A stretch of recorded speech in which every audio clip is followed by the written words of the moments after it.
AddictTV.com. I'm already into the 420, damn it! So what are you doing? Nothing? Why not? Trying to get on this Lifestyle Radio website. Sounds like a cool website. Yeah, it's alright. Oh, wait, I might have it. You might have it. You're listening to Lifestyle Radio. The opinions expressed during this show are those of the individual participants and do not necessarily reflect the opinions of their associated organizations or Lifestyle Radio. You like music, you like weed, well, we gonna be good friends indeed. This is how much I like more than smoking trees. They'll make you dance the do-si-do and teach you how the chiba grows. Smoke a bowl on the 420 radio show. On Lifestyle Radio. No one ever sings anymore. I was. Were you? You know, Yeah, you can I unmute was. your mic and sing along now, you know. Oh, man. Okay, Sorry. Everybody, next time I'll try and remember. There you go.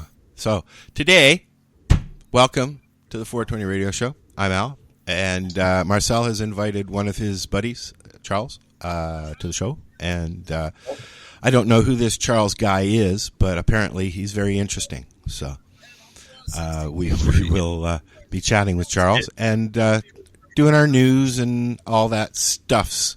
So I'm gonna throw the mic over to Marcel and let him introduce Charles. And Is Darcy going to be doing his grow segment? Well, I don't know. Darcy just left. So We'll have to put Darcy on the spot.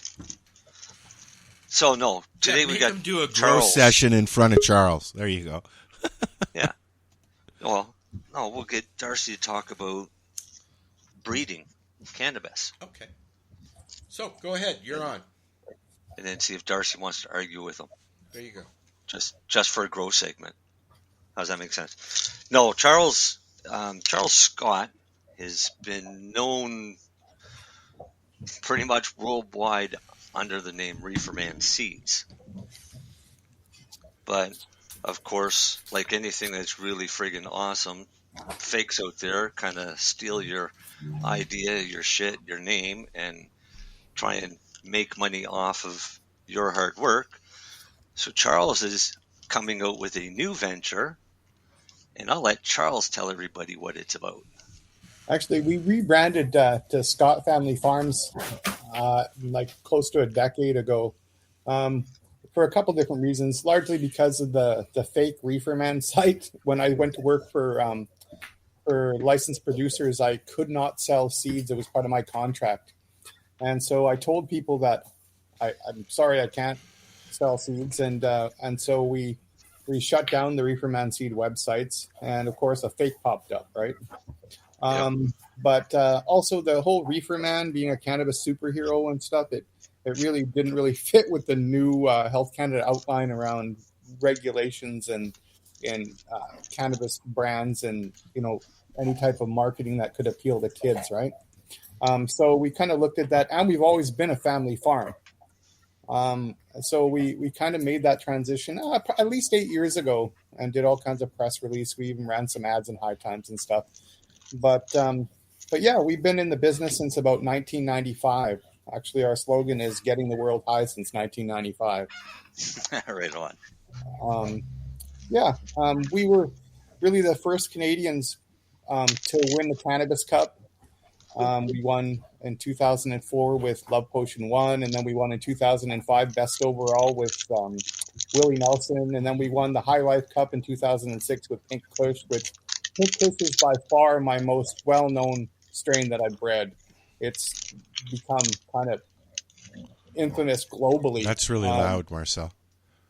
I was just on a show out of Colorado, and I had no idea that even in Colorado, the popularity of the pink, I always thought that it would wane, and it really hasn't. It's really an interesting. We actually are just working on a new pink line right now. Pink's mother was a clone only called King, a Vancouver Island strain, and I finally, after what bred it in 2003, so after 20 years, I bred a King BX3 line And so it's the first time we've been able to really successfully breed the same genetics that are in Pink Kush on the male side.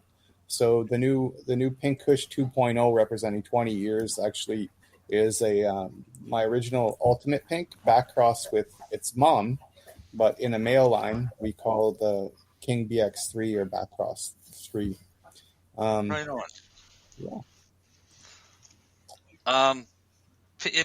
Pink Kush is popular here on the east coast of Canada too, if they can find it. The problem is here, traffic in the dispensaries, people will say, well, I only want Kush. And you ask them what Kush, they don't know any Kushes. All they want is Kush because that's what they've been told to get. That's what's the best. Yada, yada, yada. So I always have fun with them because how many different Kush strains are there out there? I mean, when I first started working with like OG, for example, OG was one strain. And now everything's called OG that's coming out of California, right? But at one point in time, there was one strain called OG. It's been kind of crazy. There was a research study published, I don't know, in the last year or so that tested strains from different producers across Canada. And out of everything they tested, Pink Kush was the most consistent genotype found in the country. And I think that's because we just gave out so many of our clones from coast to coast when I was on Vancouver Island. But right. I found it really interesting. I read that it was published last year, and it was just it surprised me, but it didn't at the same time, because I think that Canadians really know their pinks, right? And again, we just handed out the clones for years and years. You gave me seeds years ago. EPK. The early purple, ironically, I was just going through a greenhouse today. Yeah. And I found an early purple cushion in the mix that I didn't know we still had standing. It's still around. I love that strain because I basically called it my cold medicine. If I had a clogged sinus or anything like that, that's all I would do was light up one of those. That would drain my sinuses so quick. Mm-hmm. Yeah, it's still. We actually won a Treating Yourself Cup, I think, in like 20. I don't even remember, but we won a Treating Yourself Cup. It was a long time ago. With that one, a bunch of years ago. Another popular strain that came out of our camp that's across Canada is the Red Congolese. It's maintained its popularity. I was actually just talking to Bubble Man about it while I was waiting for the show to start. Sorry, you guys, my bully's being a bully. Dog fight. I got $20 on the big guy. So the early purple, you're talking about some of my real. I was just checking out your website. Mm-hmm. The Scott Family Farm website. What did you mute his mic? I was, I see you got. No, looking at your memories of Afghanistan. Your Wi-Fi is cutting out, Darcy. Yeah, the MOA. So MOA started in my oldest catalogs as Double Afghan Slam, and it was a Kabul cross an Afghan 1 type variant, a Dutch Afghan. So Kabul is one of my oldest Afghani plants. That actually came from a family member in your neighborhood, actually, Marcel. And it was just a pre-Soviet Afghan that was grown outdoors in Nova Scotia. And I crossed that with one of the first Afghan 1 types I got. And then later on, we crossed it with Petrolia Headstash, and that became Traz, or Triple Afghan Slam. And then we crossed it with Sari Pool, which is a landrace Afghan. So it's a 4-way stacked Afghan strain. And it surprised me because I'm not a huge indica guy. I'm a sativa freak, but I just had Jawdry, and I had some other guys from New York City that are known, breeders of the Cuban black haze and stuff. And they actually absolutely went crazy for the memories of Afghanistan that was grown here in Jamaica. We've got a question from somebody on Facebook. And you'll see it if you look up at the screen there. It says, what strains do you know have the highest resin content?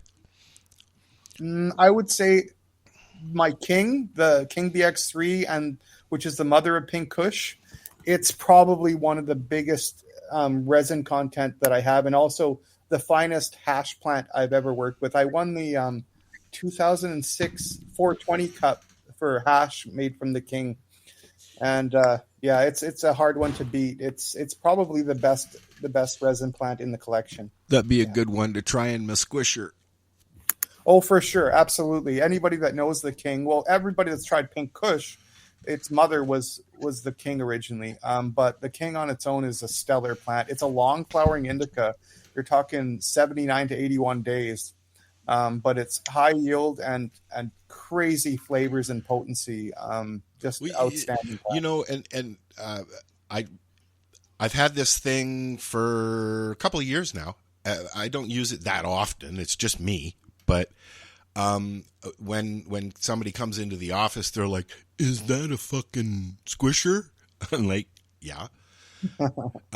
They don't get that. The no solvent thing, it's pure. You get your terpenes, you get everything in there that you don't get from isolates and distillates and thatalates and idiots and blah, blah, blah. I'm not a huge fan of the process.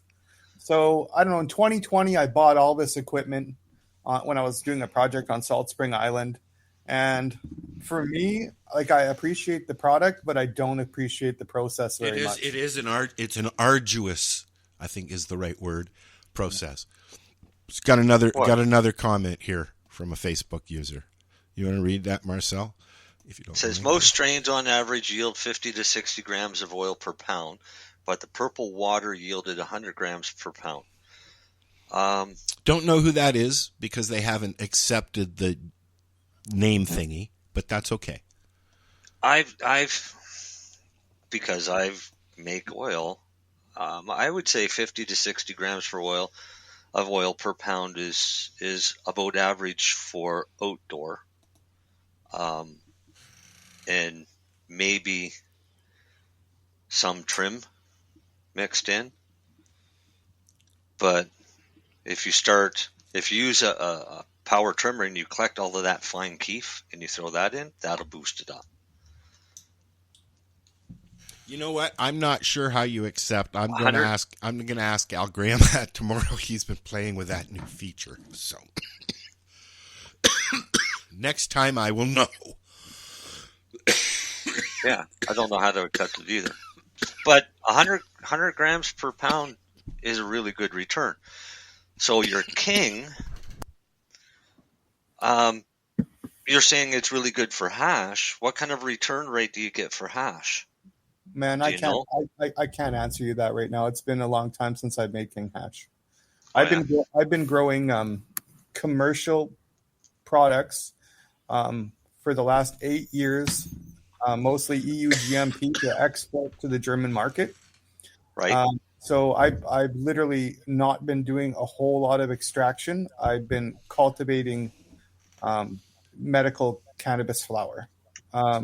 So if I don't want to throw out a number because I couldn't tell you. I just know that it was the highest returning plant that I had ever done in my experience, making hash. Yeah. But those numbers, no, man, I don't have a clue. I'm about to make a big run of bubble for the first time in a long time right now.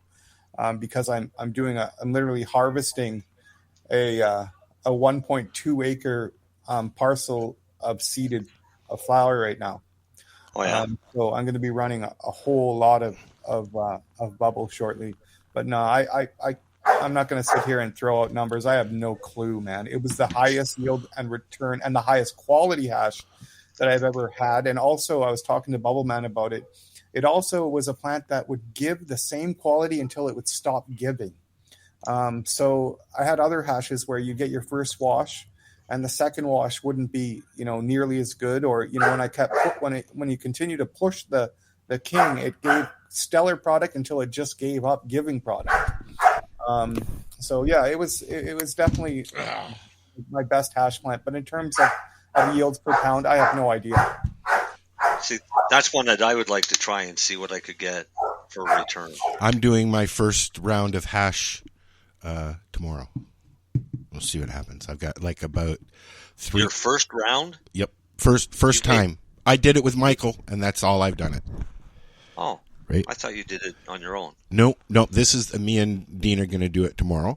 So, anyways, John Roberts from Michigan. Hi, John. He is he works with the Cannabis Cancer Project in Michigan, I guess. And he's been making RSO for cancer patients for the past 15 years. Thank you, John. Good for him. Thank you. Yeah. We need all the oil men we can get, right? Legitimate oil men. Let's throw out that there. Anyways, so like I said, I'm going to try my first round of hash this weekend, and we'll see. Just get lots of ice. Yeah, I'm going to get 4 bags of ice. I got 2 rounds. I think I've got 3/4 of a 5-gallon pail full of bud, leaf, and like sugar leaf and bud, and yeah, and stemming from 2 years of pot. I brought some with me that I had from the farm still, and yeah.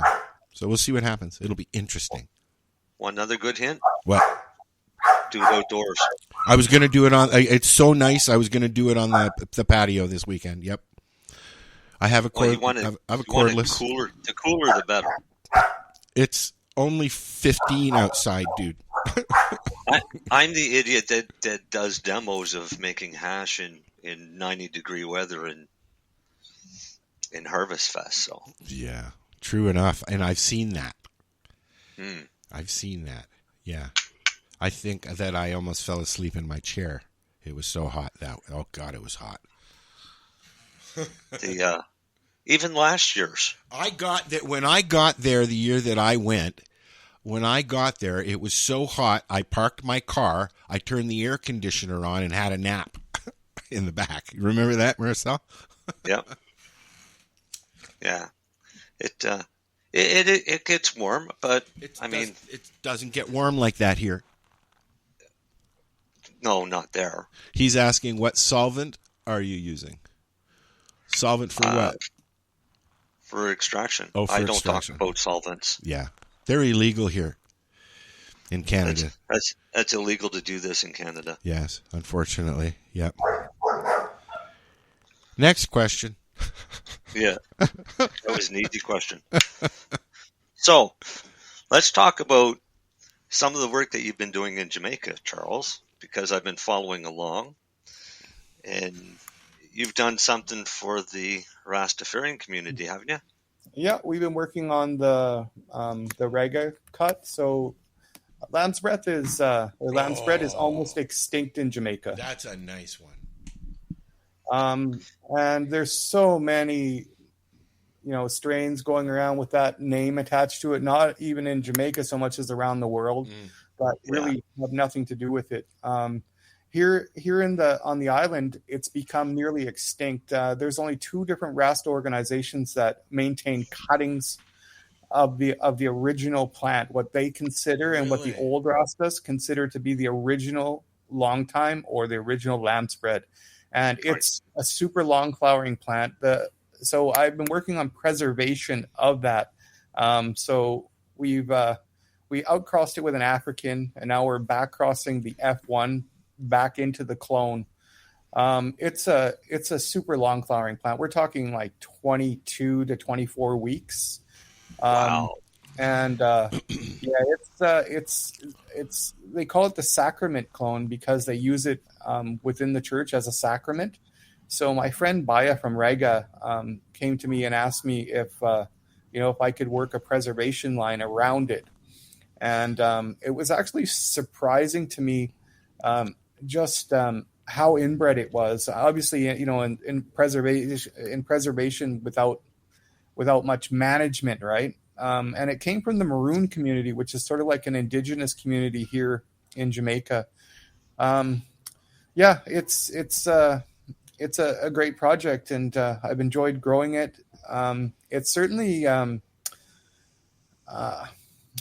lot more low in vigor when it begins flowering than I anticipated, because it still has some vigorous growth in veg. But it literally sat there and didn't throw pistils until a Neville haze was close to halfway done. That's the kind of, Wow. Yeah, and it doesn't stretch much when flowering's initiated, but I sincerely think that's just because of them trying to preserve it without much forethought or understanding. Can I ask a quick question? Yeah. The veg time. What's the longest you can go with veg, i.e. a mom, right? Before it's really a waste of time to go any further with it. Like I've heard people have, like Haley's mom has the mom for Haley's Comet, the real Haley's Comet. I don't know if she still has it, but she used to. And how long can you keep that going? Or is it better just to seed it and then alive before it drifts? Or before it... No. How long can you keep a mother alive? Yeah. Is this question. So I understand that, but really I look at a mother and a clone kind of one and the same. But if you're keeping an individual mom, from a clone, it depends on your conditions, the size that you're growing it at, the size of the container, a lot. But I don't like to hold moms, say, longer than 4.5 to 6 months without rejuvenating them from a fresh cutting. So when you get to the point where it's time to let that one go, what do you do? Do you let it go to bud? Do you let it seed to keep? It totally depends. What are you asking me? What I do? No, I'm just talking in general, because I'm I'm trying to get all of the information I can as I'm going into this actual room thing, right? We give our mums away to people that want to put them in their yards. Yeah. We can move them outside ourselves. It just depends. As long as they're not disease prone or you're not killing them because of some, issue. Yeah. But yeah, a lot of times we would move them out, and if they really took off and were still flexible and not woody, not real brittle type of moms, once they got outside and they flourished in the, when we transplanted them, then we might very well use them to carry seed. It just depends. Like, for example, when blueberry strains and blue family strains start to get a little bit older, they get real brittle, and the wind will just crack them down right away. Oh, really? Yeah. Is that the same kind of thing with tapes? Cassette tapes, the more times you record something on that tape, it degrades and degrades and degrades, right? Yeah, well, I think some different strains just have different makeups, and the blue family is one that I use as an example because it's always a little bit more brittle and prone to breaking. So when you get an older mom that has the blue family in it, typically those are more problematic, and I might just kill them, right? But there's other things, or your plants. Like some of my hazes, man. We've had 70-kilometer-an-hour gusts constantly for months, and my Oregon purple tie hazes fell apart, and a lot of our pure haze bloodlines take the wind and just bend down. And well, okay, so here's a good change of conversation. I live above the 50th parallel. Yep. Okay, yep. I'm up at the very northern tip of Lake Superior in Terrace Bay, Ontario. Mm-hmm. We're just having our melt now. It's 15 degrees. I went in the greenhouse till December, but it started getting too cold for them. When was it, Marcel? November. Yeah, November. So that's why it was either bring them in, take what I got, or put up a greenhouse, right? And so my question is, I'm literally on a hill. I can see the lake, and the wind just comes right up. What kind of strains would you suggest for up here? It's windy. It's nice and bright and sunny. You have to excuse me for a minute. I have to deal with this dog. Okay? Sure. Yeah, you go ahead. Yeah.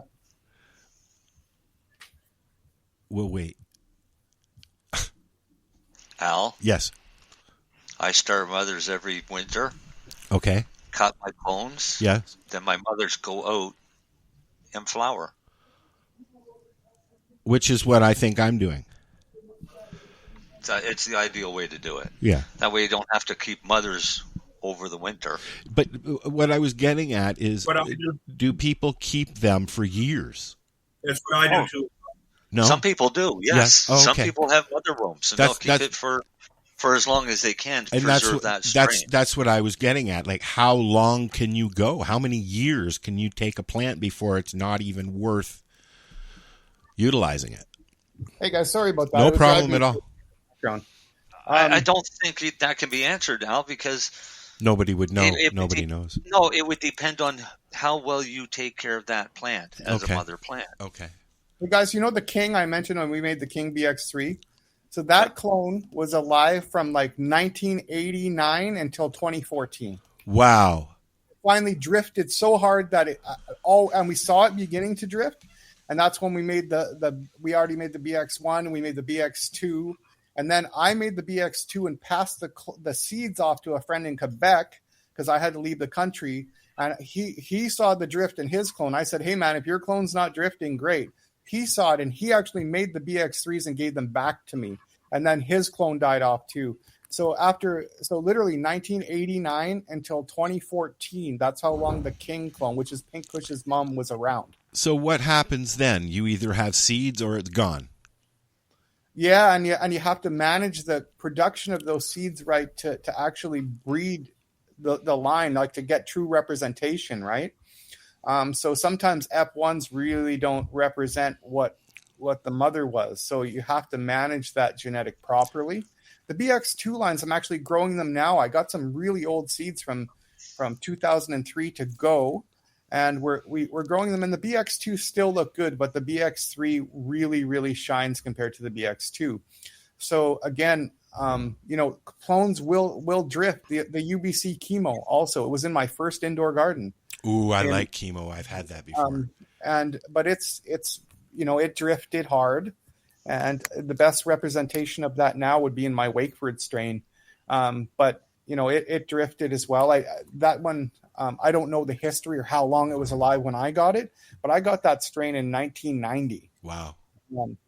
So we had the UBC until probably I could access it until 2003, 2004. So I'm assuming that it drifted out, by that time. So clones can last for a lot of years, but I think that and also handing them around, you don't know when you hand something to somebody or get it back from somebody, you don't know what it's been exposed to, in those hands. Or what it really is. I mean, unless you're getting it from the germinator, the grower, or what do you call it? The breeder, directly, you really don't know what it is, right? Yeah, exactly. I mean, like I was telling you earlier, there's that published article recently about they did tests all over Canada on different strains like Blue Dream. Like in Blue Dream, they didn't find any LP that was selling the same test as Blue Dream. But the Pink was one of the most consistent tests nationwide, and I think that's again because of the source of the genetics being Vancouver Island, and us just handing them out to everybody, right? Mm-hmm. But yeah, there's a lot of there's a lot of different plants that are floating around that I think aren't necessarily what the representative as. That's for sure. Yeah, we call that crop king. Crop king. Ooh, Marcel, where's my bleep button? Don't bleep me at all because I met the owner of Crop King, and you want to know something, guys? And this is true, that all of those seeds that he was selling were coming from greenhouse seeds. There are only two. Yeah. There are only two products on the market that I have never liked or wanted to do anything with or about. That's one of them, and now we're finding out why I don't like raw. Hey, Raw makes good cones, though. I don't like the paper, though. It gives me a headache. It doesn't matter if it's a cone or a paper. I'm going to get a headache if you roll it in a raw paper. It's just how it is. We lost Darcy again. Goodbye, Darcy. What about Canadian lumber paper? Because they've got 3 different grades of paper. I like the hippie, and I found a place that has them here. Thank God. Yeah. I like them, and when I posted that I found them up here, okay, a lot of people had some comments, including Sarah Sunday, who has a lot of different papers that she's tried and obviously she has a brand that she likes. Everybody seemed to suggest the OCB papers, and I don't even like those. I've gotten used to Gizeh. I like them, but the ones I have, I'm spoiled now. I can't even roll in a regular fucking zigzag size anymore, and that's what the Gizeh are. Right? So I'm in a dilemma. I'm in the middle of nowhere. I'm having trouble finding papers.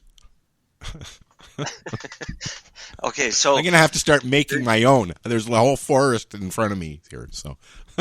You also have the option of pipes and bongs. No, I can't do them. The only thing that I'm able Dale to wants to get a hookah. The only thing that I'm okay with still is the ye old Shatterizer. I've got a bong. I've got a dab rig. I've got one of those pen things. What do they call it? What is it called? I can't remember what it was called. You take a little bit of shatter and touch it. It's a pen. You draw it in. You mean like a nectar collector? Thank you, Marcel. All right. I had a nice bong. I've had lots of demo stuff. In fact, in my packing and unpacking here, I'm finding a lot of vaporizers. I found my first Bud vaporizer, which is just a really long pen with a little tiny cylinder. I found my first vaporizer for shatter, my Shatterizer. I always use that. What else? A double bowled pipe that was sent to me. I had a vapor tower. Do you remember those, Marcel?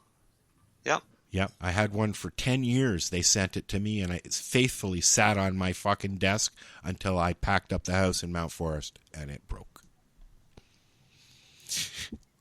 It broke. We got lots of people talking. Hi, people talking. They make club... I'm not a fan of the rice paper. Actually, Charles, I got a question for you. Yeah. Oh, hello, Darcy. Hello, Al. Here about 5 years ago, somebody sent me seeds from Jamaica. They put them in an envelope and mailed them to me. Mm-hmm. They said they bought the weed on the beach. Excuse me, Darcy, just one sec. Hey, Len, does that taste good? Send me back seeds. Lenny, does that taste good? Sorry, Darcy, I couldn't hear you the last part, man. Sorry, go ahead. Lenny's muted, but he's talking to us. You were saying somebody sent you here too, Al. they bought on the beach, right? I'm on mute because I'm watching a hockey game. Yeah, they sent me seeds. I was gonna start them. Yeah, but I figured it's likely just a mishmash of genetics that was likely grown in someone's backyard. Because they said that weed wasn't all that great. Yeah, but I was just everything. The reason I want them because I was hoping that it might have been a landrace strain. There is no land races left here, except a couple of clones held by the Rastafarian community. In about 1986 or so, which is we're working. A guy brought in a huge amount of Afghan seeds. And then in the early 1990s, there was a big immigration move from people coming from India here. And they brought a lot of North Indians with them. By basically the mid-90s, Yeah. All of the native island strains were pretty much gone. You have to remember that in the 80s, there was a serious culture of prohibition here. And when you're talking about the original plants, they get 2 harvests a year and they would get 6 or 7 feet tall. So when the helicopters were flying and stuff, it just made no sense. When they brought in the Afghans and North Indian plants, they would get 2 feet tall and finish in 8 weeks. Wow. So really the original strain shorter was wiped out, and that's why we don't have Jamaican red hair now. Mm-hmm. And that's why the work that I'm doing for Rega, the Rastafarian Church here, is really important. We actually call it the Exodus Project, because we think these are the actual genetics that move with Jaws people, right? So yeah, I'm super excited. So my goal is to give 1,000 seeds. That'd be amazing. I'd love to grow that, but I don't think I can wait that long to flower it out. No. I'm going to do some hybrids with it as well. But even the hybrids are going to be like haze length hybrids, It's one of the longest flowering sativas I've ever worked with. And that's saying something, because I've grown pure Thais, Laotians, Cambodians, and grown them here in Jamaica.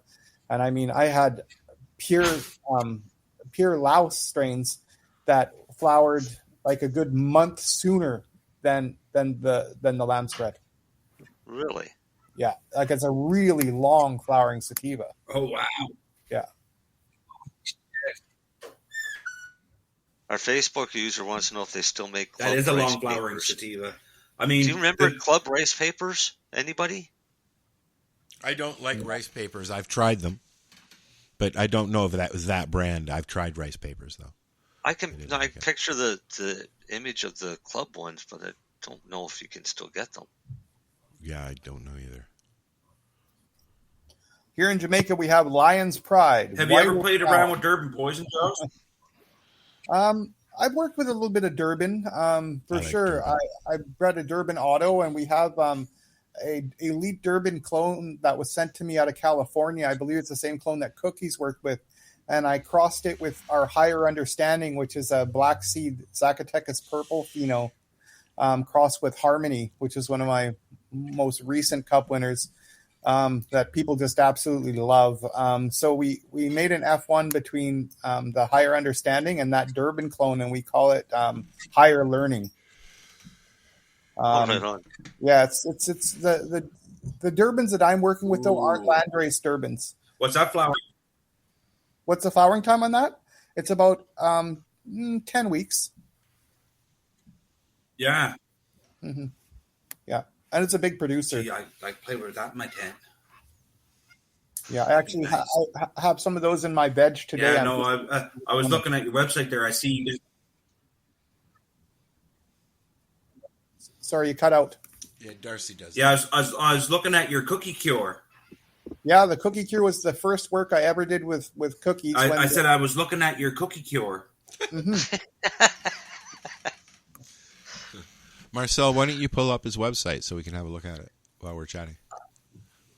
Let me go and find his website. I got it open here. The cookie cure was the first work I ever did with the cookies. It was the Cookies Forum, the original cookies cut. And it took me a long time to get it to work in our in our style of garden, which is high density. The original Forum cut was really popcorny and branchy. So with the cure, we crossed it with the Golden Temple Kush and backbred it. And I think we took that to a 2. And then on the Femme, we actually used a female pollen back onto the BX2. It has all the original classic vanilla terps. I bred a new one as well that we call the Strawberry Cure, which is a strawberry cream, which is the strawberry plant crossed with cookies and cream. And I had an F5 inbred line of that out of friends of mine in Washington State. And we just literally grew like 250 of the cookie cure. And I went through there, did a hunt, and I pollinated those cookie cures with the strawberry cream. So it's basically another cookies back cross. I think it'll be really interesting, but it also maintains the Colomar structure that I was going for when I bred the cookie cure. Yeah. Sorry, that was me. Yeah, I see it has a heavy vanilla flavor. That I think I like that strain. Yeah, it's lovely, man. It's got it literally has a vanilla Oreo cookie kind of vibe to it. I was really surprised when I first tried the kiff from it. The dry sift, it was just shocked me just how much I got the cookies out of it. And it was hard because every time I worked with that forum cut, I would outcross it and lose that cookie appeal altogether. And I was breeding this for an LP, right, that really wanted a cookies line. It ended up taking me 8 years to actually breed the cookie cure. Holy shit. That was Garnet, the picture you just showed there. That guy that was sitting here earlier when we were talking.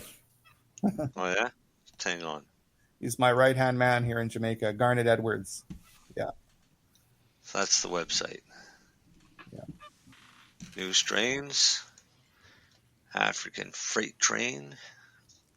Acapulco Gold. Do you ship to Canada? I want that memory out of Afghanistan. We ship all over the world. Oh, awesome. But now you also supply licensed producers as well, like in Canada? Yes, we do. And soon we'll be able to supply our cuttings out of Denmark, anywhere in the world that's licensed. So you'll be able to use any of ours. You'll get a certificate of analysis on the particular clone, and we can ship it globally out of our Danish partner site. And then there's the blogs with Charles, your daughter, I'm assuming? Yeah, that's Liberty, myself, and Garnet Edwards. Yeah. Yeah. Green Apple Acapulco Gold Pheno. I'm in. Yeah. No, it's an absolute stellar strain. It was actually the big surprise when I told Kevin Jodry, who was right there with me. I told him, "You got to come smell this. We got a green apple pheno." He looked at me. He's like, "What do you mean green apple? I never smelled a green apple." And he came over there and he's like, "That's rare." And because it really smells, guys, like a green apple Jolly Rancher. Nice. And yeah, we got it years ago. You know, I bred a strain years ago called Apple Pie, which is Acapulco Gold cross Nepalese. I've had that before. That I used on Willie Nelson. Yeah. And then I don't know if you guys know, but I was actually the breeder of Barney's Farm for a period of time when I was in Holland. And so Barney's Farm sold Apple Pie as Acapulco Gold. Oh, really? Yeah, so all that stuff that's been sold all over the world by Barney's as Acapulco Gold is actually Apple Pie, which is Nepalese cross Acapulco Gold. Wow. Hey, Dale, there's some powdery mildew spray recipe. I bought Charles. Pardon me? I didn't hear you guys. I said I bought their autoflowers from Barney's Farm here about. No, it's Darcy here. Yep. I bought a bunch of the Barney's Farm autoflowers. How did they work for you? I didn't have much to do with their autoflowers. He's having trouble. You could definitely tell that they were not stable. That's for dang sure. Mm-hmm. Darcy, what are you connecting on? I know, eh? Because you've got a lot of leg there. Yeah. He's also taller than we thought. You're having bandwidth issues today, buddy. That's for sure. These are nice pictures. Yeah, those are all grown from feminized seeds, that picture. Yeah. Do you prefer growing indoors or outdoors? I absolutely prefer to grow organically outdoors. Yeah, see? At the equator, though. Yeah. Pictures are all here in Jamaica. Compared to here, how much longer is your grow time there? I mean, I guess it's year round, right? Oh yeah, man! It's almost it's between 11 and a half and 12 hours and 20 minutes a year. Round the year. Yeah, around the year. So wow. Here we have these photo period extension huts. We to the opposite. You know how we do light dep in Canada. Here we have to do the opposite. Oh, really? Oh, because there's so much light. Yeah, like No. with indicas, we as soon as you can't grow them from seed directly without vegging them, or you'll end up with a 6 or 7 inch plant. They just start right away? Oh yeah, the photo period is always between 11 and a half and 12 hours and 20 minutes year round. Wow. How cold is it there in the winter? It doesn't. We just came out of winter and it's like 25, 30 every day. Really? Wow. Yeah, it's a tropical. We're at the same latitude as Thailand. I'm at 17.9 degrees south latitude. I'm on the equator. See, we had this discussion before about genetics in Barbados and places like that. And they have, we lost Lennie. I know. I was just going to put him on the big screen because it looked like he was sleeping, and I was just going to put him up there. And the problem is they don't have the photo period. They've basically got, well, I can't even say an autoflower photo period because that would just give you really small autoflowers. But no, autoflowers wouldn't work in the tropics, guys. It's the opposite. Autoflowers are for the northern hemisphere where we have long daylight. Here in the southern hemisphere, we basically think of it this way: we have 12 hours outdoor year round. And so you have to do photo period extension. That means that you just have huts without any sides on them to keep the water off your lights. And you have to run your lights for 6 hours into the dark cycle. Yeah. To veg your plants. And then once your plants are veg, unless they're equatorial plants. Now, if we're talking about, like, if you look on my website, we have Super Lemon Lao. Super Lemon Lao has enough equatorial sativa in it that you can grow it from a seed here and still end up with a 42-inch plant, from seed. And same with the lamb's bread. The lamb's bread is naturally grows under this photo period. So even from a seed naturally, you'll still end up with a 6-foot plant. That's what I was trying to explain before with part of the prohibition, that drove it into extinction, was he couldn't hide it. Because even though it's 12 hours all the time, Thais, Laotians, sativas, anything from the equatorial zone naturally is built around this type of photo period. It's only Afghans and Indicas that are from a more similar photo period to North America and Europe. Hey, Charles, I got a question for you. Have you got a candle handy? If you had a candle, it would give you enough light that we'll see you. Yeah, just hold on. The sun just went down, guys. I know. Soon we'll be talking to a black square. I will fix it. All Sorry right. about that. No, don't be sorry. No. Don't be sorry at all. There we go. There we Look. go. And there is light. You could go sit in the bathroom. There's always light in the bathroom. Always. No matter where you are, there's some kind of light in the bathroom. Yeah, the sun goes down very quickly here. That's better. Thank you. It goes down and comes up. Yeah. It's, we've got a short, it's not that short right now. I mean, it's up around 9-ish and then comes around until so it's about 12 hours right now, I guess. Maybe a little bit, maybe 13. What? Here. What? Our sunlight right now. No. Yeah. Yeah. It comes up around 9. Comes up around 9:30, and then it goes down around between 8 and 9. So yeah, close to 12 hours, anyways. Mm-hmm. So is there anything that you would suggest a novice grower like myself, who is up in the boonies, to try and do for outdoor in a greenhouse? What would you suggest? Oh man, there's lots. The early purple that we just talked about. Mm-hmm. Some my auto lines will be out soon. But the memories of Afghanistan. There is some other hybrids that I'm coming out with around some diesels. There's quite a number. Basically, most of my Afghani will finish as long as you can go. My Afghan or my indica dominant plants, most of them will finish if you can go until October 5th. Sure, I've got a greenhouse.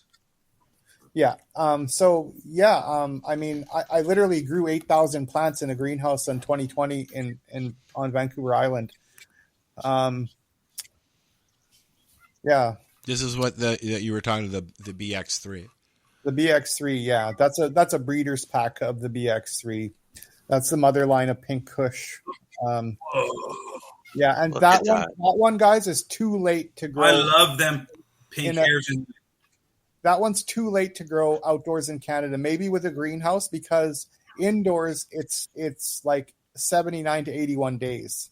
Wow. So it's a pure indica, but it's a very late flowering lowland Pakistani is what it is. And so if you went to like my Jihadi Kush, the Jihadi Kush is ideally suited for in Canada. It was bred for it. Hang on, let me go and find it here. I'm gonna have a look at your website and add you on Facebook. We'll chat after. Is Jihadi listed Charles. right now? Pardon me? I'm not sure if the Jihadi is listed because we have the stock, but the stock's in Colombia, and I might have had him take it down because it was becoming too problematic for us to ship Colombian stock from where I am. Right. What about if these are in alphabetical, then no. Okay, yeah, I think we had it listed like 2 weeks ago, but I think that it was taken down. What was the other one that I saw here that down a little further? That orange Pico Cambodian, that's long flowering time too, isn't it? It's 12 weeks. A lot of the stuff that's listed right now is longer flowering stuff. The other stuff's coming down literally we're adding strains every 2 or 3 days right now. Are you selling through the OCS? No, not yet. Okay. Not yet. No. But you are in some provinces in legal. No, I'm not arenas. selling in any provinces right now. Okay. Actually, I'm selling through Jamaica and Denmark. Oh, cool.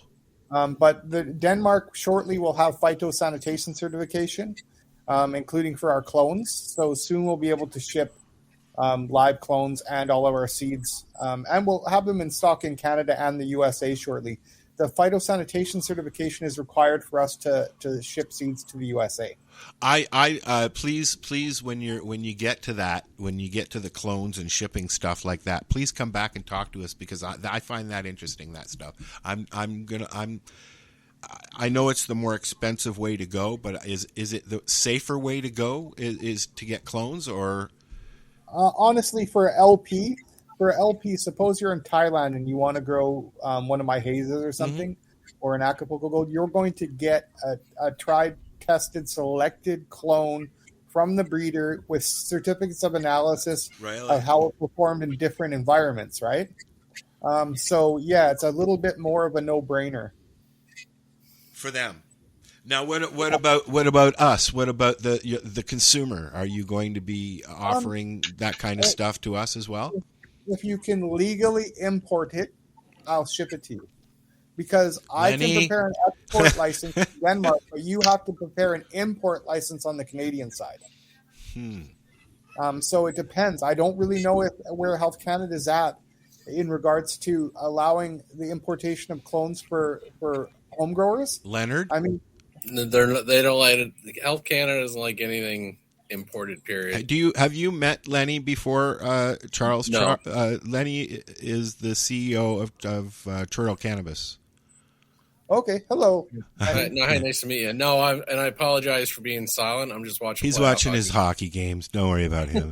He likes to play Kilroy and just kind of hang around in his video watching hockey. I hate being rude, but it is playoffs. I was just reaching up to put you full on the screen because it looked like you were falling asleep, and you left. I was on mute, but you know how you get that little piece of nail that gets long and it gets floppy? I know. And I'm trying to bite the fucker off because it hurts. I caught myself on it. That's what I was doing. No, I'm not sleepy at all. But I'm just dazed because I'm watching the hockey game. Health Canada's research only is the only way you can get anything in. Another interesting fact about Lennie is he is a pharmacist as well, Charles. So, okay. Yeah. A bundle of information. I actually tried to import for medical a few years ago. From Jamaica? Yeah, I won't say the company. They're honestly they're assholes. So I won't say them, but they were. It's not. I don't think it's anything to do with your company. I hope not. Anyway. No. No. Health Canada. They're trying to protect the LPs in Canada and the money that was invested. They're not letting anything in for a while. I actually imported seeds to our LP in Ontario from the UK. Yeah, but they called it research probably. Yeah, I'm not really sure. I can't. No, there was a loophole that was going on a few years ago. They were calling it research, and they had multiple licenses. They were transferring it over to the regular license. They stopped that shit. That was a little loophole everyone was doing. They'd bring it all in an R&D license, and then just sell it off their R&D license to like their processing or cultivation license, and Health Canada caught on to that game. Huh, interesting. Yeah. I find it interesting that there isn't really access here for people to get clones in the mail, although there are a couple of places listed on the OCS here in Ontario that you can get clones. I haven't actually looked to see. I don't know what happened. There's a couple that we're going to be doing. It was like there's one. Well, we were looking that one day and we saw a few. Yeah. What is it? THC Biome. They were. I remember them at Lift years ago in Vancouver, and Delta 9 said they were going to do it, and it just. I don't know if they just had shitty genetics or. It just. I never really. They didn't. I think they went bankrupt, so I'm not really sure if we even remember. But I know that was their program. Clones. Shipping clones could be an issue, but they've now come out with all kinds of cool little devices for doing it. Oh, yeah, no. Charles has no problem shipping clones. No, he's got that down to a science. And there is some cool manufacturers that make like little clone dome, like little mini things. That, like I've seen them at Lifton shows, so. I've seen the containers, yeah, and in fact, I've gotten other plants in them. It's like a little beaker, not a beaker, like a little test tube with a top on it, and just holds the plant in there, right? Yeah, there's a bunch of different types. Just the ones that we use actually have lights in them, LED lights. I've heard of those too. I've heard of those. Yeah. Well, the last thing you want is a long trip sealed up in a box with no light for a cannabis particularly plant. when you're selling somebody a plant under license, right? Yeah. We take a fair bit of care in prepping and shipping. So clones. you'd have to put several in at a time, and then a light. No, it's not like one light per plant. Each clone has one light. Oh, really? It's like a screw top container. Oh, cool. Medium is held in the bottom, and there's a LED light that'll keep the plant, going for. I think they'll stay on for a week, but usually the maximum we ship is usually 4 days. Yeah. Now I don't know if it's the same company or if there's multiple companies, but there was a Canadian company that was selling those. I met them at there's a ton of different companies now. Yeah, no, I met one of the ones from they were from BC down at MJ BizCon. That's what they were there for. This is years ago now. Mm-hmm. I thought it was pretty cool. Yeah, it sounds like a neat. But how much per container? They weren't that bad a price, Marcel. I want to say they were like $20 or something stupid. $15, yeah. Yeah. So that jacks the price up on each of your clones. No, so but if you wanted, like, say, for example, Darcy, if he wanted a very specific clone and like he's going to pay that money to get it, right? Yeah. As well as the premium price on that clone. Oh, I what, you know what I mean? What is the price of a clone? What is a clone? I mean, depends on what clone it is and whether it's to an LP under license, the amount of COAs that go with it, the amount of like supportive, like it just depends totally on the deal, the price of a clone. And most LPs wouldn't buy one clone. No. Well, no, they'll get they'll buy like a piece of genetics under license. It depends, or outright, and we'll ship them, say, 6 or 8, and then you'll go there and help them usually establish or get with the SOPs. So when they're getting a clone, they're also getting the SOPs around that clone. So it depends on the deal, right? Yeah. And so everyone's just a little bit different. That's what happens when you have your strands dialed in and you know what you're doing with them. Yeah. Yeah. Makes a big difference. A lot less trial and error and pheno hunt and everything Marcel, else. that's why we can grow that Grimace so well. Yeah. Because we picked the pheno that you picked the pheno that you liked. It was the same one that I liked, which was kind of a coincidence. And we grow it and we do good with it. I like to get Charles some of them seeds and see what he could do with them. What is that strain? Grimace OG. Oh yeah. It's a face-off OG cross with a purple Urkel. Oh, nice. I like purple Urkel. Yeah, this is a nice balanced strain, and it. You guys haven't done Grimace in a while, have you? Last year, I did Grimace last year. Did you? I did too. I did 2 plants of it. I did Grimace last year, and they survived a fucking hurricane. Well, most of them survived the hurricane. There was quite a few branches were lost, but man, I've been dealing with the worst winds this year, constantly, every friggin' day. I've grown, I've grown in Jamaica for a lot, and this particular year has just been just tough, man. Even guys that grew up here, like Garnet, they're like, we've never seen, persistent wind like this.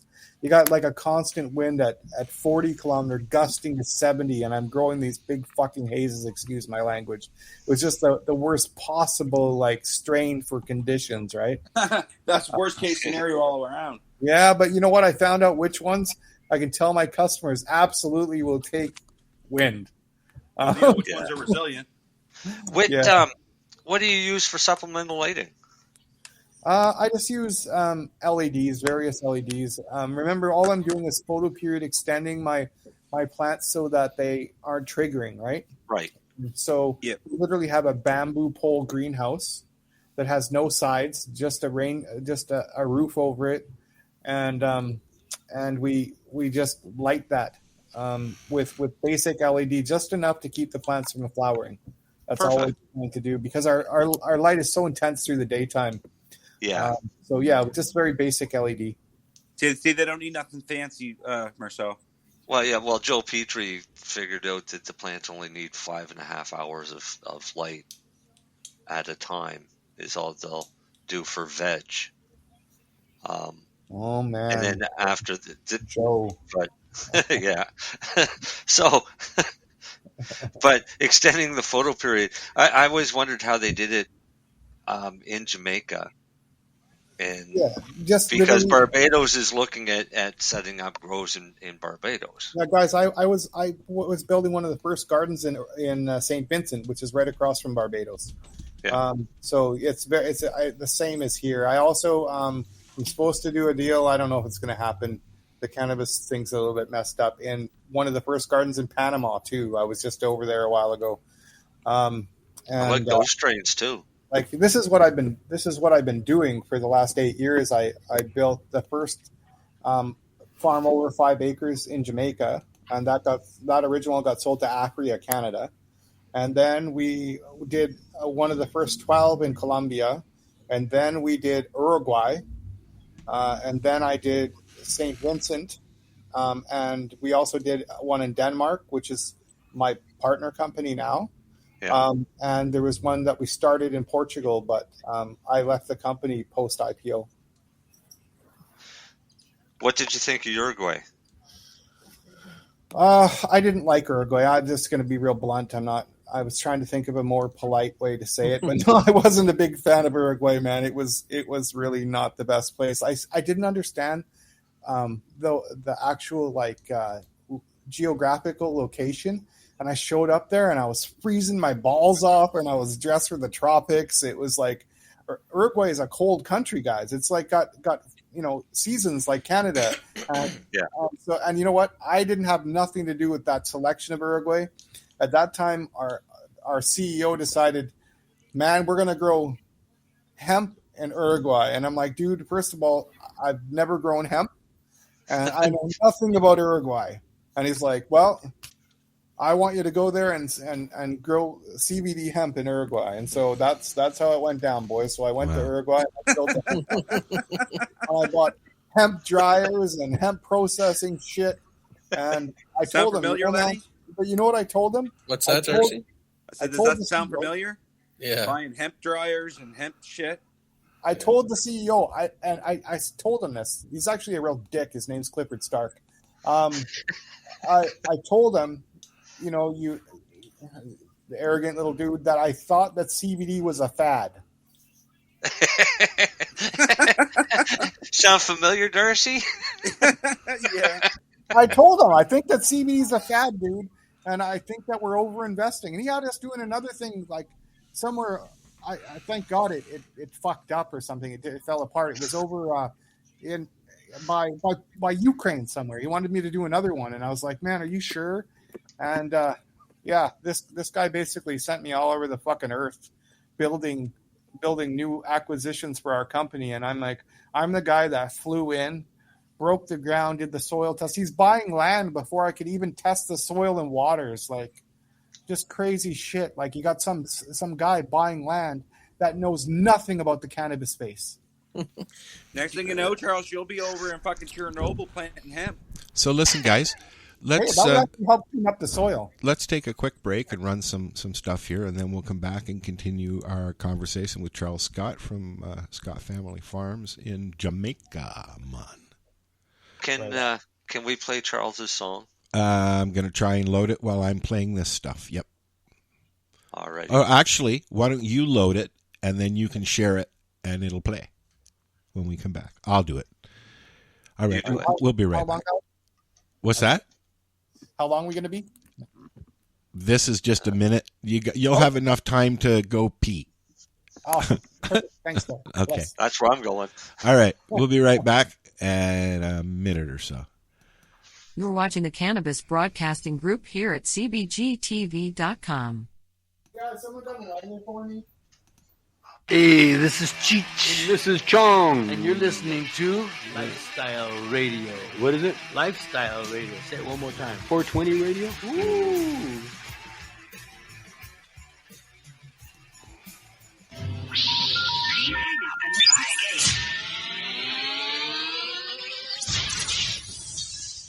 You're listening to Lifestyle Radio.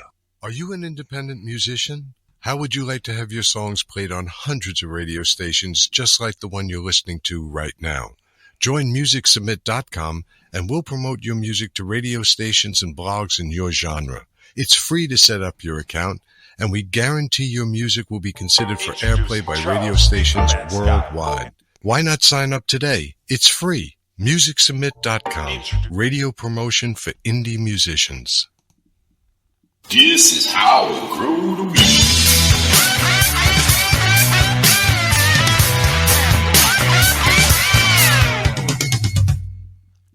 Alrighty. I got this song loaded up that Marcel gave me this afternoon. And here we go.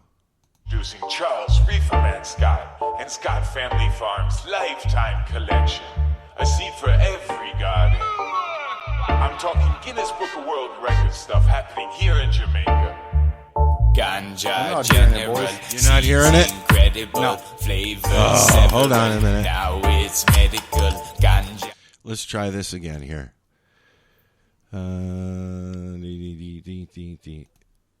Let's try it this way.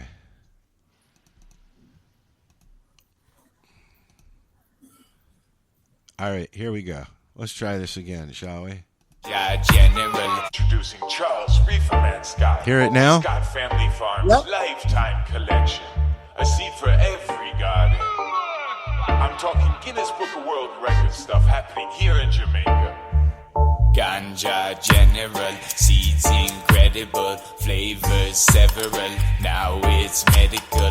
Ganja general, seeds incredible. incredible flavors, several. Now it's medical, something the world has never seen. We're talking 400 strains of green. Charles is the plant breeding machine. ScottFamily.farm for a bean.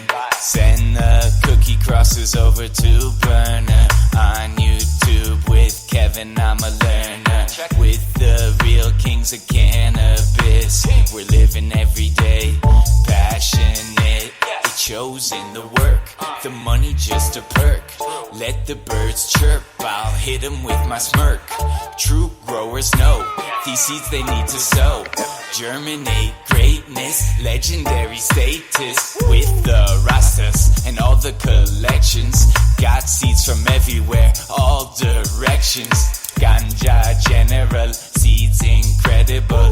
Flavors several, now it's medical. Ganja general, seeds incredible. Flavors several, now it's medical. We love the herb, we love the root, we love the seed, we love the fruit. Shout out to Garnet, shout out to everyone helping in the field, shout out to the family, Scott Family Farms. What up, Dan? Yeah, so this collection, just so you know, 7 continents, all over the world, 30 years in the making. Charles Reeferman Scott has sourced, has grown, has cultivated, has bred these seeds, and now they're ready for you. We can't wait to share them. We love you guys. Peace.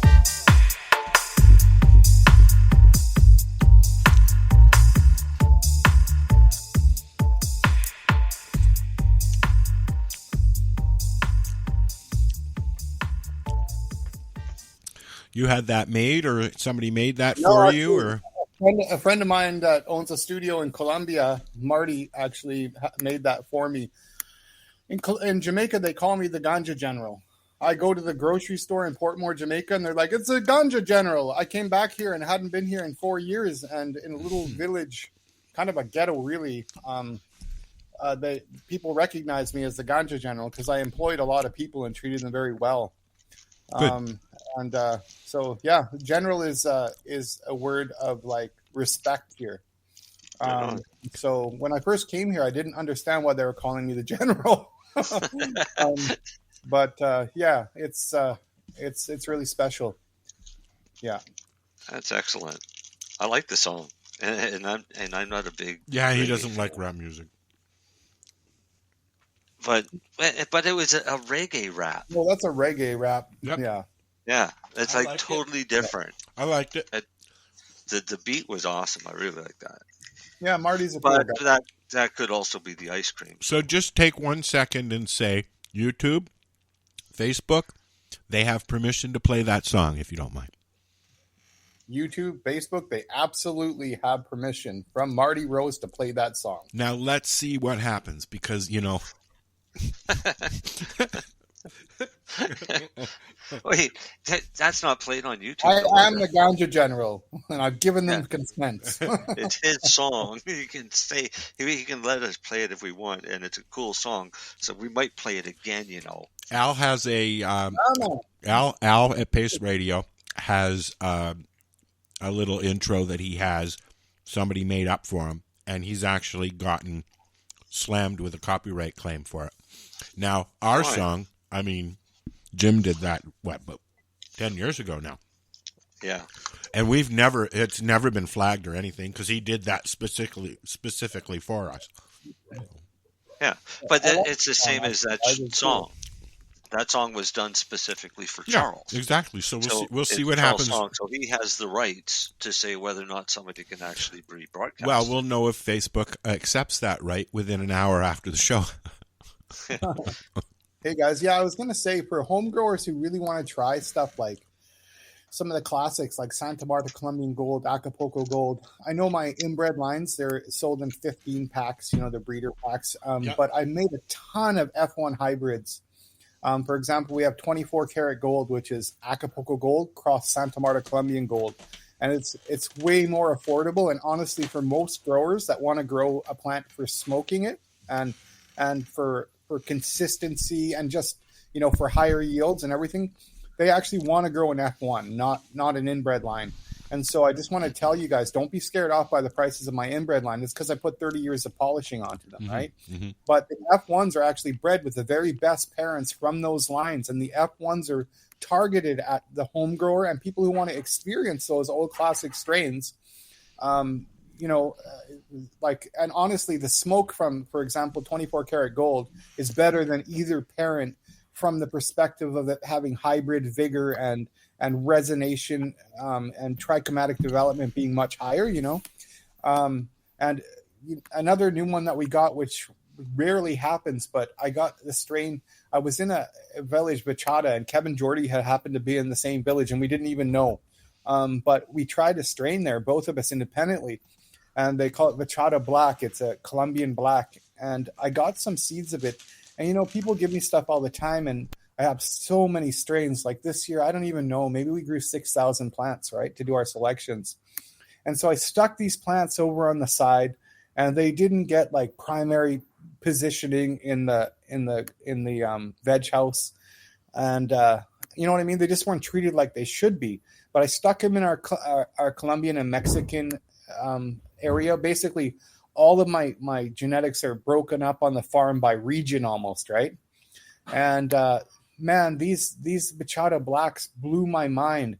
They were just absolutely stunning. Everybody who's come here, the Marina boys, the breeders of Piff and Cuban Black Haze, Kevin Jodry, everybody that's tried this strain, and it's a jungle sativa. It's been worked by a guy, and I think that how he worked it was he found an elite clone, and he probably bred it a little too much into an elite clone. So from the perspective of having a great deal of vigor and stuff, it wasn't the best. But the smoke on this strain being something, as a landrace, and it's this little area in Bachata, it's right on the border where one side of the river that we were on is in Colombia, and the other side of the river is Venezuela. And so this is a part of Colombia where the cannabis genetics hadn't been explored, like say Santa Marta and the highlands where we get mango biche and stuff from. And that Colombian black is outstanding. And we have a new hybrid that I bred using the Acapulco Gold, which again I told you guys my favorite heirloom from our collection. Onto that black. It's untested, but I can't imagine it being anything but bloody amazing. I'm so excited to grow it. We're actually planting everything right now. So all the seeds we just produced are all going on the same field they were produced on. We're going to re-amend it with organic amendments, and we're literally growing everything that we just produced and photographing it, and we'll have that all onto the site really quickly. I mean, a majority of the strains have been well tested, but everything that we produce is tested, photographed, and the best will be run through HPLC to share with everybody as well. So you said that there are other alternatives, purchasing alternatives. What? Yeah, because I got some heat from people saying, "Hey, man, you want like $280 for your Santa Marta Colombian Gold?" Well, it was part of my Canada's first cup winner. I won Canada's first cup with Love Potion 1, which was that plant crossed with G13, right?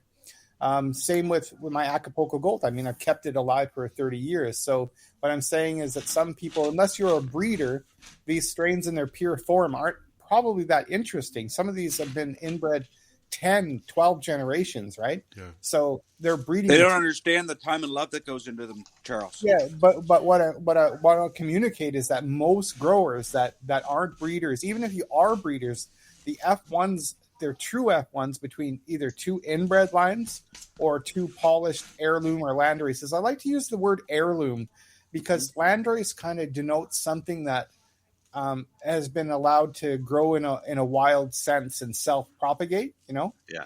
And so I like to use the word heirloom. But we compared, there's some researchers at the University of Magdalena, Santa Marta. I was living in Santa Marta, Colombia for about 11 months.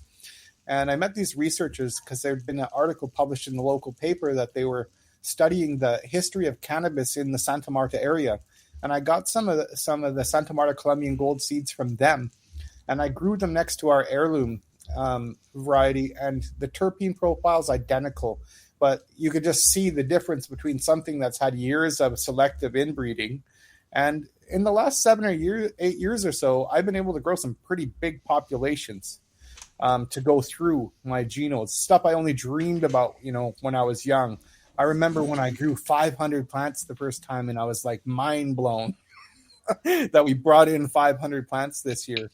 So, some of the fields that I've done in Jamaica are, 2 square hectares of pink kush and stuff, right? And the facility I was running in Ontario had 1 million square foot of canopy. It wasn't running at 1 million square foot, but we were growing some really big, numbers. How many plants do you get in a space like that? So on an acre of land, I usually, in Jamaica, those small plant pictures you were looking at. Yep. So you'll look, there's a plant every 16 inches. So I'll put like 4,400 plants an acre depending on the strain. But like an indica hybrid, I'll put 4,400 plants an acre on a really great crop. Some of my best crops were 1,470 pounds an acre. But on an average, like the pink kush, we grew 1 hectare twice over, and we got about 1,100 pounds an acre. Wow. And about that ratio too, about the 4,400 plants an acre. What do you guys do with all your clippings at that much? What do you do? Do you make oil? Do you make other products? Do you do distillates, isolates, and stuff like that? Yeah. So originally, in Jamaica, before we sold the original farm, which is the first one over 5 acres, we had the first labs certified by the Scientific Research Council of Jamaica, and I was actually running a large scale BHO operation, and I was also running a large scale water hash production system. But I personally, I'm a dry sieve freak. So I also do a lot of sifting for my own. I'm starting to turn into a dry sieve freak too. Yeah, guys. Once you learn how to, I was always an ice and water guy, man. But this dry sift, it's wow. Yeah, it's funny. You guys were asking me about numbers earlier on sift and stuff. And actually, the last time I made any amount of water hash was in Jamaica 5 years ago. Wow. And we had so much material that we didn't even look at those ratios and returns. We just were like, what kind of material is best to use for a dry shift? Can you use the same material that you would use to use ice and water? Yeah, I use whole flour, man. Okay. Yeah, I use whole flour. And some of our more modern techniques that we're using for dry sift, our initial dry sifting is actually done with vibratory sieve technology and dry ice. Yeah, I was wondering if you use dry ice or not. Yeah, I do. Yeah. You have to in Jamaica. It's a little warm. There's some new technology, guys, that uses CO2, and I'm super interested, but I haven't got there yet. I've used CO2 as an agitation for my water hash production here in Jamaica, and it made my ice last a lot longer too, right? Yeah, that's like that rocket tank, Marcel. Yeah, that's exactly it. Guys, I had the first 17-gallon rocket tanks here in Jamaica. All right, nice, on. Charles. That's fucking and awesome. they work really well, you guys. And it you know what? It seems pricey, and it is because when you look at what it's made from, but the convenience of it and how well it worked, it's kind of worth it. Yeah. See, I'm just running a 5-gallon wash machine right now. I was trying to find one here, guys. I got all this material. You have no idea. I don't even want to say because I don't want to, Amazon shipped to Jamaica. I have Jamaica? a lot of material, and I'm trying to find myself one of those 5-gallon washing machines just so that we don't have to run the spatula on the electric drill, Mm-hmm. No, Charles, dude, get with the times. I use the paint mixer. That's what I have. I have a paint mixer. God. I couldn't find a paint mixer. Okay. Oh, okay. Well, would you like us to mail you one? The problem is customs might probably try to charge me $200 in duty on it or seize it. Fuck yeah, exactly. Yeah. What's this? But here I have a paint mixer that's never seen paint before. Guys, I've hooked up so many things in Mexico years ago. I used electric trolling motors. Why not? If it works, do it. Yeah. You know, I keep every now and then around 420, a little video comes up of one of those little toy marine engines that you put in your coffee and you turn it on and it mixes up your coffee. Yeah. So I was thinking about ways to mix up my virgin olive oil and FICO up nicely. And I was like, that would work on nicely. A coffee warmer. On a coffee warmer with one of those. One of those little, it just clips on the side of your cup and you just turn it on. And how much do they cost? What? The little engine thingies? Yeah. I don't know. You'd have to go to a Dollarama. We don't have one here. I didn't know. I'm literally in the middle of nowhere, Charles. A dollar store here is a department store, boys. Yeah, no doubt, eh? We have a dollar store. We have a dollar store in the next town, but everything's $4.99. Have you ever bred any strands for muscle spasms, Charles? Man, I've when it comes to muscle spasms and neurospastic stuff, the first strains that come to mind for me are Wakeford. For all of those type of spastic conditions, Wakeford's one of my very oldest strains. It was bred for Jim Wakeford, who was the first guy to get an exemption under the old Section 56 program. Mm-hmm. And I bred that strain for Jim, I don't know, like 27 years ago. And remember how I mentioned UVC chemo earlier? Yeah. So this was OBG13, which was Neville's G13 skunk one. The original one from years and years ago, crossed to the UVC chemo. And honestly, to this day, when it comes to that type of muscle spasms and stuff, it's one of the best medical strains that I have. Also, the Petrolia Head Stash, which is the mother of Harawana, that I got when I worked with Steve Tuck when he bred Harawana, I guess about 22 years ago or something. Yeah. I just bred a new line off of that called the Heavy Hammer. And again, it's one of those strains that's ideal for those type of conditions. And we're talking, these are high potency strains. Like off a pack of seeds, you'll hit 24s and 25s on them, on both the Wakeford and the Heavy Hammer. And your Wakeford, is it available on your catalog? If it's not available today, everything was available, guys, even a week ago. But I got frustrated because I have stock in Colombia and stock in Jamaica. And so I had my guys in Colombia remove the Colombian stock until it gets here into my hands. But I'm also about to harvest. We took the G13 inbred line and we back crossed it onto the Wakeford right now. Ooh. And that's the Wakeford 2.0, meaning the Wakeford 20 years, because it's our 20 years as a company, right? Nice. So all the 2.0 is representative of 20 years.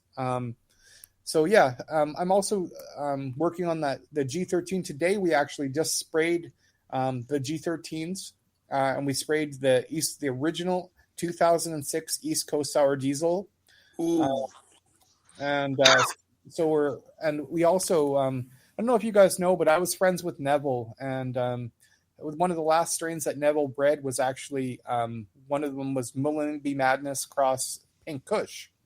And I also gave Neville the Thai 78, which originally came from a breeder in Switzerland called Green Hornet, but I worked it for several generations.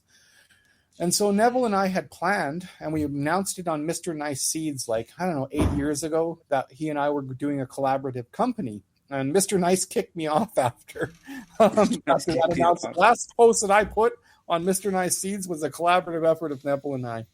But so Neville had been working on his Grail project, which is Mullenby Madness, which is an old Thai stick plant that's famous in Australia. Yeah, bred by Kangativa. Well, it wasn't bred by Kangativa. It's way, way, way later, way before Kangativa. But Kangativa preserved it, absolutely. So my Mullenby came from Neville. He had... he was working in Australia, and in Australia, there's still a lot of risk at that time. And so I made a whole whack of femmes for him 5 years ago here in Jamaica. And, feminized seeds, and I sent them back to him. I didn't charge him. I just gave them to him because I had the ability to grow as many plants as I wanted at that time.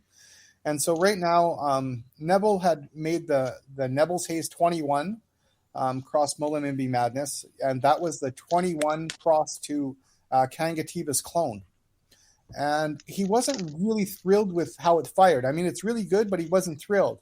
So he ended up making the Neville's Haze 15 cross Mullumbimby males. He had a Mullumbimby seed line, which came from Kangatiba as well. And he got 2 males, and he crossed it onto the Neville's Haze 15, which was his longest flowering Neville's Haze female. They had the churchiest kind of flavor, like a church incense kind of flavor. And so I'm pretty sure, I never talked to Neville about it. We talked a lot for periods of time. We talked like every 2 weeks, then we wouldn't talk for a period of time. But anyways, what I think is, I know that last time I heard that he wasn't happy with how the 21 cross Mullen fired. And so then he bred the 15, and it was the opposite, right? So the 21 is a Mullen female, Kangatiba's clone, with a Neville's Haze 21 male.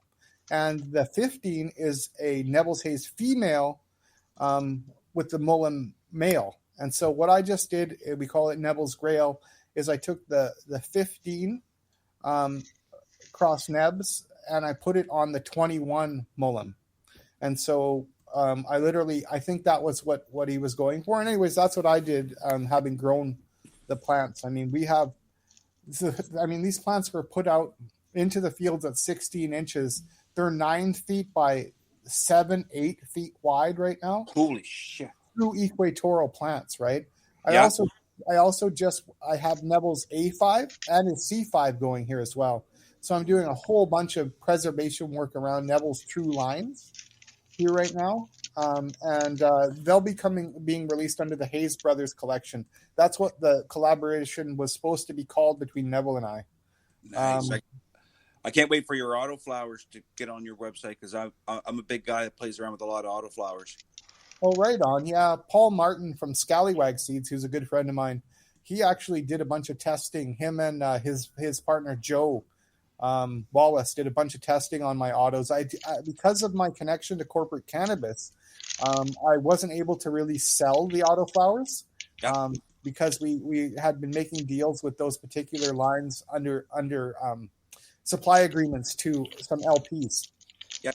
But now that I'm free of my corporate overlords, the autoflowers will be coming back out. And that's a unique line, actually. That's our Auto Giganticus line. And the difference is, years ago, I used to, under Prairie Fire, I sold Auto Afghani. Yeah. And Auto Indica, I called it, at different breeds. And we ended up getting, around 1997 or 98, there was I never used to tell people what it is, but now I'm telling all the secrets. There was a line of AK-47 that came out, and it was a recalled line because the plants were autoflowering. Guys would try to hold it in veg, and it would autoflower, and that was happening on the male and the female side. And so I saw that as an advantage, and I bought up some of those seeds from a Canadian distributor, and I ended up crossing those autoflowering because of basically genetic mismanagement and inbreeding traits into the Auto Afghani, and that is what became the Auto Giganticus. And that the Auto Afghani, of course, had Neville's original Ruderalis work in it. I think you excited Darcy. Well, it's just breeding is. I'm just so fascinated with breeding because I do it myself, and I know you do. It's such an art. You got to know what you're doing, because if you And don't, Darcy, hit me up after, and I'll send you a whole bunch of photos of the various Auto Giganticus stuff. It's just I'm not in the ideal environment to work autos right now. Yeah, but they're playing coming. around. They're playing around with Mephisto's stuff right now. Yeah, his stuff is excellent. It's probably the best autoflowers on the market right now. They are. They really are. That's why I follow him on Instagram and been chatting a teeny little bit with him. And yeah, I got his Skywalker BX right now. I'm running. Yeah, he sent me a bunch of seeds some years ago. Yeah, his foam stomper's a good one too. To me. Yeah, to check out. Like that would have been 2014 or something. He's a good guy. Yeah, no, he's got heavy producers and they just crystal up so fucking good now. Yeah. Yeah, our Auto Giganticus line is averaging on potency about 17%. See, nothing wrong with that, man. There's nothing wrong with that at all. Yeah. Some of the best weed I've ever smoked, man, was less than 17%. So. Oh yeah, I mean we won the best overall strain in 2005 Cannabis Cup, not the Seed Cup. We won the Cannabis Cup in 2005, and I'll bet you that Willie Nelson was only 15%, man. See, that balance, the balanced terpene and balanced cannabinoid profile through it, man, makes a huge difference. Let me ask you a question: Is that the Willie Nelson, his strain itself? No, so okay. So I bred a strain that won the best overall strain in 2005 called Willie Nelson. Okay. But he was aware of it, but I don't really want to get into it. It was somewhat of a uncomfortable situation when Maclean's magazine wrote something, and I just don't want to get into it. No problem. Next subject. Yeah. But yes, the Willie Nelson strain won best overall in the 2005 Cup. Wow. And you know what? It was the first time I think ever that a straight F1 between two land races ever won the Cup, you know? So here's a question for you. Have you ever entered the Karma Cup that we do here in Toronto? No, you know, I was thinking about entering it. I entered Marco Renda's Cup, and I won a couple awards there the 1 year. Treating yourself. Yep. Yeah, the TY Cup. But I haven't really been doing a lot of cups, but definitely some of my growers, my test growers in Canada, are super interested in entering some cups. So we'd certainly be interested for sure. Well, we have the John Cook Cup coming up that we have every year during Harvest Fest in July. Okay. So I'll fire off some information on Facebook. When in July? 14th to 17th of July. Well, that's literally right when I'm supposed to come back to Canada. Yeah. Well, see, that's literally when you should come to Harvest Fest. In Nova Scotia. In Nova Scotia. I have family in good old Green Harbor, Nova Scotia. There hey, you boys.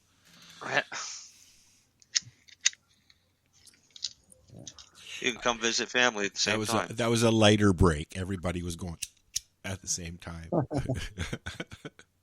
I just rolled up some of Darcy's rosin that actually turned into hash. It's beautiful, isn't it, Marcel? Do you remember the two pieces of rosin you gave me? One was that white creamy stuff. Yes.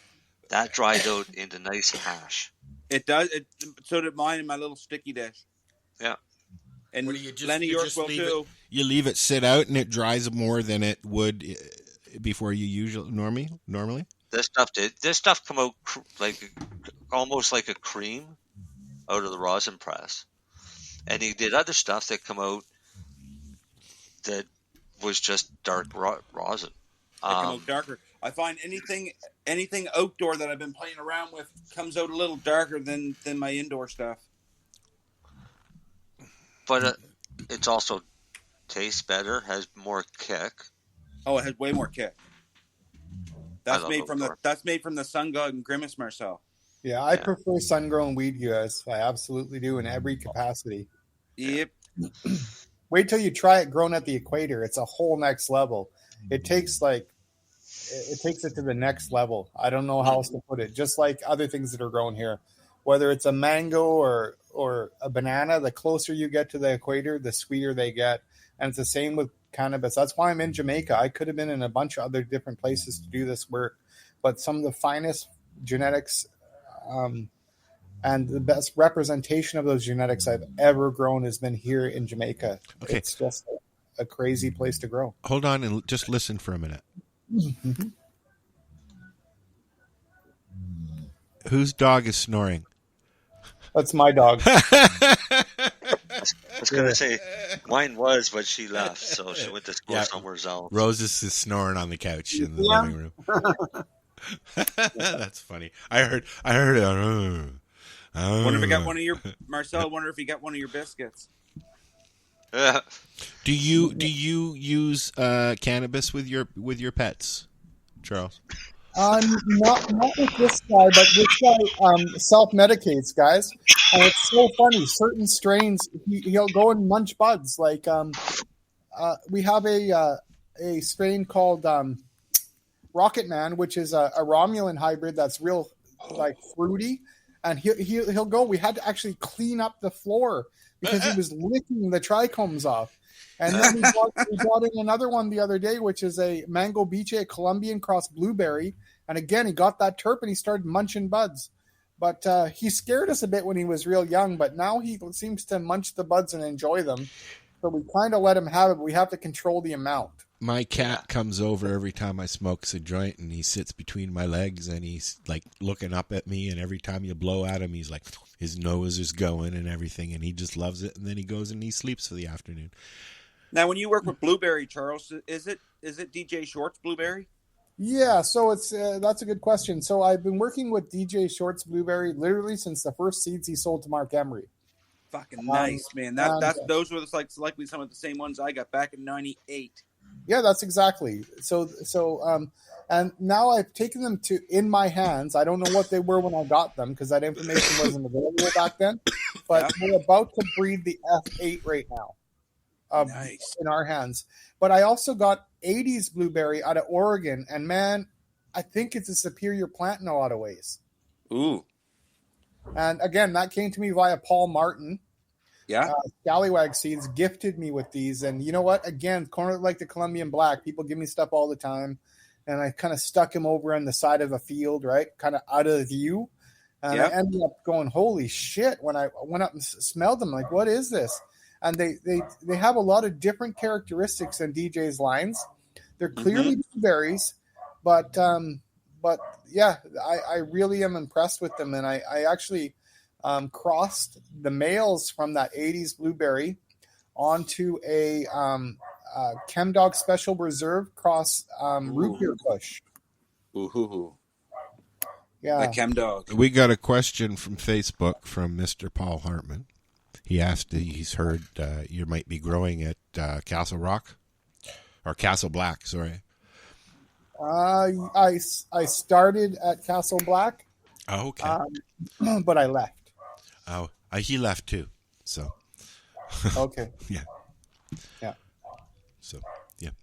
Okay. Cool. No comment, Paul. No comment from either one of them other than we left. We'll just leave it as we left. So your Romulan that you have, did it come from the Kootenay Valley out in BC or from Kelowna? No, it actually, our original Romulan years ago came from Romulan Joe. I actually got to know and meet Romulan Joe on the pot block way back in the early days.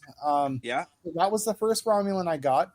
But the Romulan that's in my current work is Vic High's Romulan. Vic High's Romulan, okay. Yeah, rest in peace, Vic High. Because I get Romulan every once in a while. You gotta mute, buddy. buddy. Of mine, but I can never get that Romulan that I had back in 2006.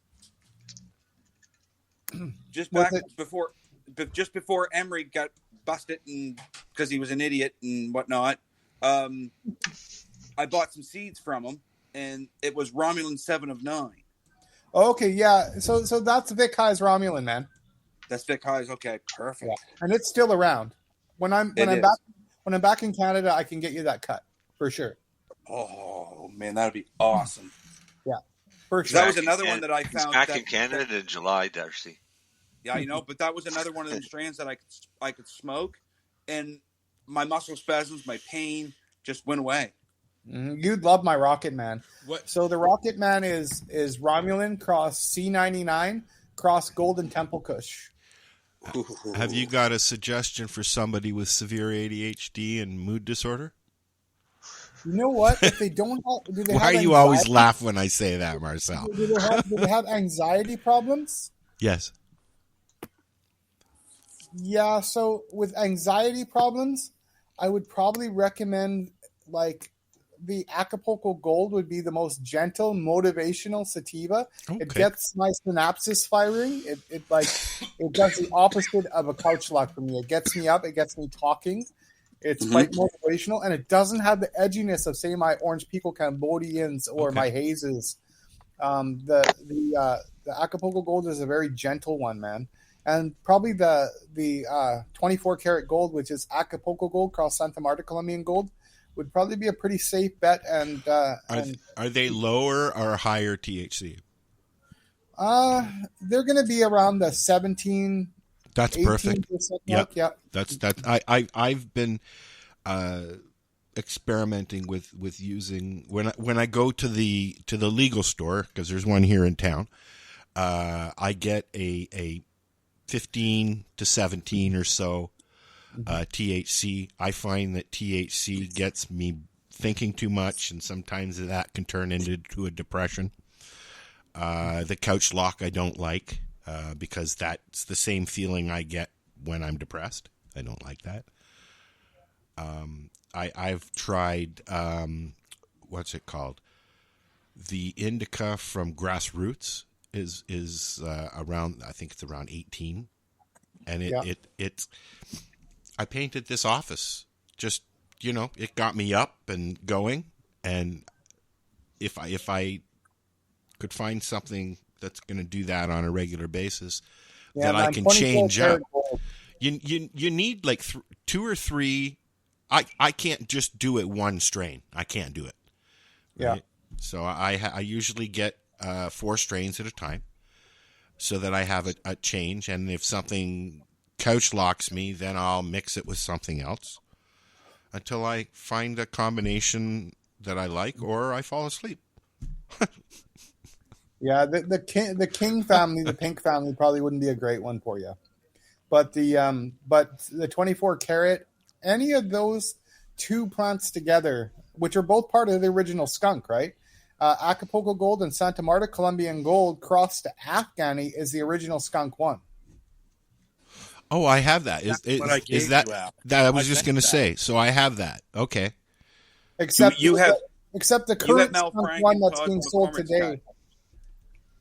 What the skunk one that's up today really has been kind of like homogenized towards the prohibition model. You know what I mean? So the sativa characteristics are less obvious. As where I have a strain called Skunk from Scratch, and we literally rebred Skunk 1 from heirlooms, but which would be a little bit faster flowering for you. But yeah, any of those particular core base strains that a lot of our genetics have been developed from, which is the Acapulco, the Santa Marta, those are actually pretty gentle and should be really motivational and not too sedative. The sedative I don't like, but I also I think too much, so I have to be careful of that. Like a white widow, I call it angry weed. It's no good. I don't want anything to do with it. Have at it, enjoy. Not for me. Yeah. Right. Hey, Marcel? Yeah? I wonder what you would get if you took his Acapulco Gold and crossed it with a Cushman. An Acapulco Cushman. Well, no, just for a strain. Like I know you're definitely breeding way more sativa into it. Yeah. So I'm thinking it might take that Kush taste away, so you might actually like it. That's what I'm thinking. Get rid of that Kush flavor. I just added you on Facebook, by the way, Charles. You'd have a heavy trichome producer. Actually, speaking of heavy trichome producer, I want to hear about the. I knew a stripper with that name. King G strain. The which? King G. Oh, so that's King. So we had a particular phenotype pop out of the King.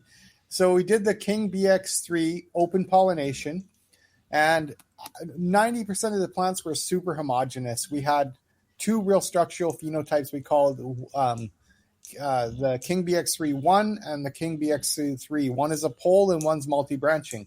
We had another one that came out like 4% came out with this more, how can I explain it? Almost like resin-edged leaves, almost like a white family look. And fewer pink pistils, but still some pink pistils, and a slightly more Afghan than Pakistani smell than is typical of the variety. And we we actually crossed that with our G13 inbred line to sort of take a new line out of the King family, which is Pink Kush's parent, towards a hash plant type. It's really an interesting one. I'm just about to test a whole bunch of those right now. But that'd be a dry sifter's dream. Oh, absolutely. The King in and of itself is a dry sifter's dream, the whole line. But if you're more focused towards a more typical hash plant than a Kush type, I think like hash. The King G would be more of a typical hash plant line of King than the pure King, which is definitely a Kush type plant. Good for pain. Right. Oh yeah, it's the most sedative strain in our collection without a doubt. The entire King line. If you don't have a strong tolerance, it'll knock you on your butt. Yeah, but I like that at night. I like that. I generally like to have a morning, an afternoon, an evening, and a nighttime. Like literally, different times of the day. I literally have different pains at different times of the day. When I wake up, it's at its highest. What kind of heights do you get out of the G King? Oh, they're really short plants. Short, wide, multi-branching. Oh, height. Okay. So they'd be good. So they'd be good for doing a scrog in a tent. Yeah. They'd be fine for doing a scrog. They're basically a typical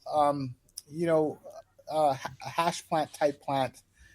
Being that they're the King's originally from Pakistan. The King G will be even a little bit more of a squat plant, but I mean the stretch on them is minimal. Basically, they're never going to more than double.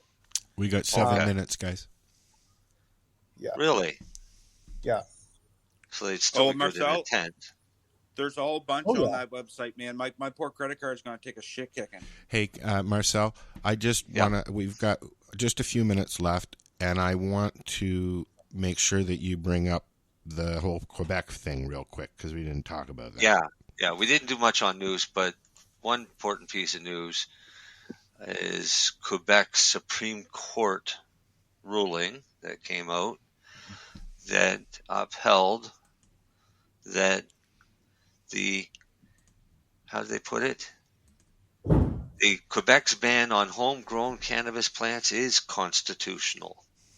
How they figure that out? That's the French version of constitutional, right? Because Janet Murray Hall, Quebecer, took them to the court, basically doing a constitutional challenge. I thought that would be struck down for sure, guys. Yeah, me too. We all did. I think we all did. Everybody did. Yeah. Why do you think it was struck down, Marcel? Well, they did it in it was a unanimous decision. But why? What were the grounds? Because it's fucking Quebec. Okay. I mean, they were citing the black market. Black market concerns. They were citing black market concerns, but that's just bullshit. They want the monopoly. Everybody can cite black market concerns. Every province in the country can cite black market concerns when it comes to people being able to grow 4 plants at home. Do they have a medical program there? Too, guys. Quebec has different rules, right? Do they have a medical program? Yeah. I don't know. I don't live there. I live here in Ontario. Ontario. I don't live there either, but I'm sure they have a medical program. But okay. I mean, even like when it comes to lotteries, they have different rules than the rest of the country. Okay. So why this? It's Quebec. They don't necessarily want to be the same as everybody else. They're being difficult, just like with everything else in Montreal and Quebec. Well, they don't make any money if you're growing at home either. Right. Do they have? In the end, everyone's just going to grow at home anyway. No one's policing it. But the other thing, well, in Quebec, they're still kind of policing that. But what they're not realizing is if they're so concerned about organized crime, yada, yada, yada, if you let people grow at home, they're buying a lot less from organized crime. For sure. FDLPs in Quebec are organized crime. Well, yeah. Yeah. So, I mean, yeah, I feel bad for the people that live in Quebec. Okay, so Charles, we've only got a few more minutes, and I want to make sure that people know how to find you, get a hold of you, ask you questions, if you do that kind of thing. Yeah, absolutely, guys. We're on Scott Family Farm on Facebook, and there is www.scottfamily.farm. And anybody who's interested in wholesale can email dan@scottfamily.farm. Any small seed vendors or anything. But the website is scottfamily.farm. And you guys can check us out on Facebook. And I'm pretty much on there every day. So any questions, you can get me in real time answering them. Awesome. Appreciate you stopping by. You'll have to, we never have enough time. We could just keep going another 2 hours. But, we'll definitely be getting them back. Oh yes, that's for sure. And I just added you on Facebook, so we'll talk after this. Thanks so much for having me, guys. You're very welcome. Yeah. Anytime you're bored and you want to sit in, let us know. And I apologize for being rude, but it's 2-2 and 10 minutes left in the third. I'll give you guys. All right. Be blessed, guys. Okay. How far are you in the series there? Game 1. Oh, wow! But it's the number 1 team in the league they're playing, which is the Ontario team. It's the OHL. The winner of the series is probably going to win the league. So if they're playing the number 1 team in the league, then they were the last team. They were number 4. Oh, okay. But Derek's they shouldn't have been number 4. They didn't play well, but they put it together now. Would that be a result of the coaching staff? No, the players they just didn't gel, and all of a sudden, last week of the season, they finally put it together. Put it this way, I feel bad for the number 1 team in the league having to play them in the second round. Hey, what do you have to say about the decision the NBA has decided to scrap anything cannabis illegalness? They're allowing it. They're not testing for it anymore. Good. And Snoop Dogg decided to make an announcement inviting the NBA to come and buy his weed. I thought that was fucking awesome. No, it's great. Yeah. Yep. I like it. All right. Well, Charles left. Yep. Darcy got out of doing the grow segment. Yep. Good. Anyway, there's always next week. You guys have a nice week. All right, Len. Thanks. You've been listening to the 420 Radio Show, and we out of here. Say goodnight. Good night. Sorry for coughing in your ear. Oh God, that was so loud. Yeah, but. So what are you doing? Nothing? Why not? Trying to get on this Lifestyle Radio website. Sounds like a cool website. Yeah, it's alright. Oh, I might have it. You might have it. You're listening to Lifestyle Radio. The opinions expressed during this show are those of the individual participants and do not necessarily reflect the opinions of their associated organizations or Lifestyle Radio. We are the Cannabis Broadcasting Group here at CBGTV.com.